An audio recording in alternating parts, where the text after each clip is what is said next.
So pretty much the rest is simple from here. I'm going to show you how I apply the resin. All right. Here's a tip that I want to give to people. I do not use epoxy resin. I use UV resin.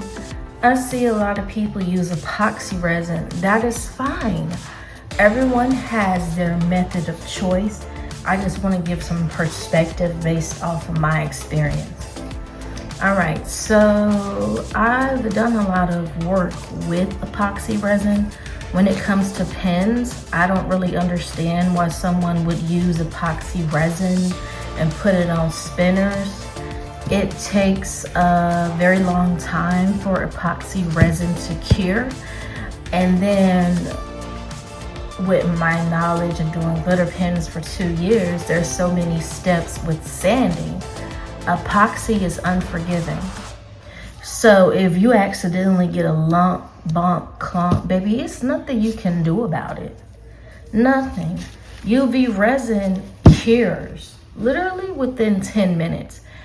I use sunlight. Even if it's cloudy, you can look on the directions. It will still cure, okay? Because it depends on UV. Now, you only need to use thin layers. Do not ever use thick layers. Sometimes I use residue from doing one pen and put it on the next pen on the second or third rotation. That's how thin you need to have it.